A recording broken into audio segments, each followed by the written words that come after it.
In this video, we'll discuss neurons, which are the nerve cells that control the information processing function in the nervous system. Glial cells provide support and nutrition to these cells in the nervous system. Not all neurons are alike, but they all have a cell body, or soma, dendrites, and an axon. The cell body contains the nucleus that manufactures what neurons need for growth and maintenance. Dendrites receive information and send it out to the cell body. The axon carries information away from the cell body and onto other cells. A myelin sheath, which covers the axon, is semi-permeable, meaning that certain substances can pass into and out of the axon. It allows information to be passed throughout the axon more quickly. The degenerative nerve disorder called multiple sclerosis occurs when there is a breakdown of the myelin sheath. The axon is a tube encased in a membrane. The membrane has hundreds and thousands of tiny gates in it. The membrane is also semi-permeable because fluids can sometimes flow in and out of these gates. Floating in those fluids are electrically charged particles called ions. The positive ions in this fluid are sodium and potassium.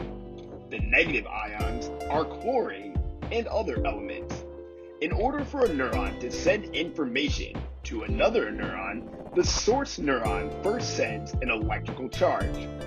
Inside the membrane of the axon are gated pathways known as ion channels.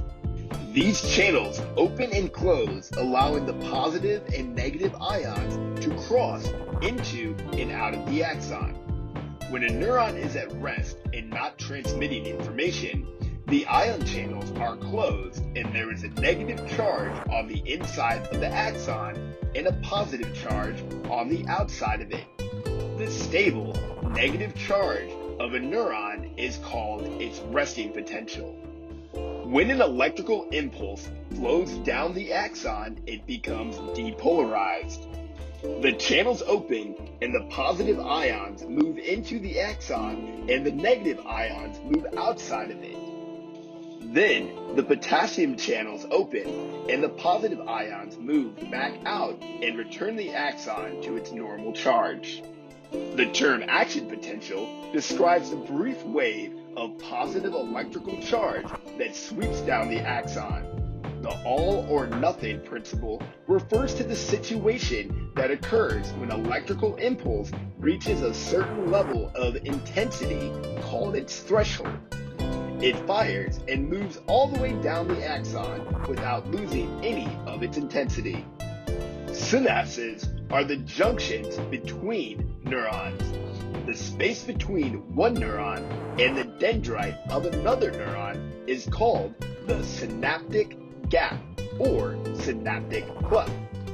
At the end of the axon are fibers that end in what is called the terminal buttons.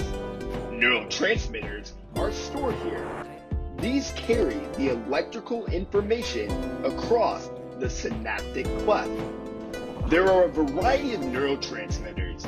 Each plays a different role and has its own function. Some neurotransmitters excite the neuron and cause it to fire, whereas other neurotransmitters inhibit the neuron.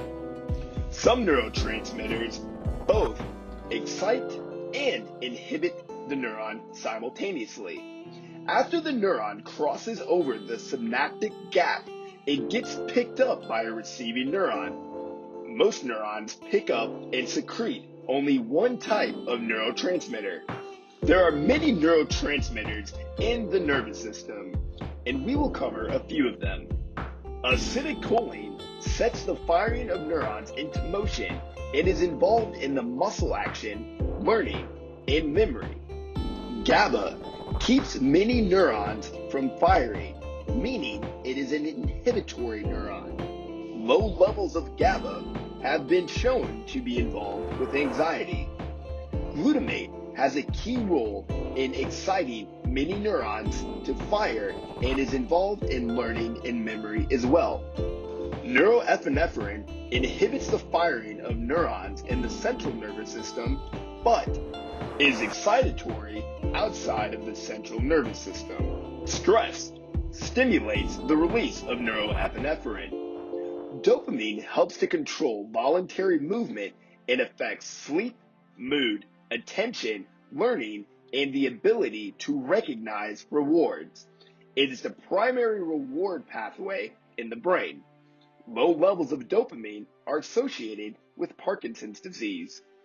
Serotonin is involved in sleep regulation, mood attention, and learning. Endorphins stimulate neuronal firing. Endorphins alleviate pain and elevate feelings of pleasure. Oxytocin plays a role in the feelings of love and human bonding. A drug that mimics a neurotransmitter's effect is known as an agonist. A drug that blocks a neurotransmitter's effect is known as an antagonist. Neural networks can be altered through changes in synaptic connectivity. How strongly neurons are connected determines how well a person remembers information. In the next video, we will discuss structures of the brain and their function.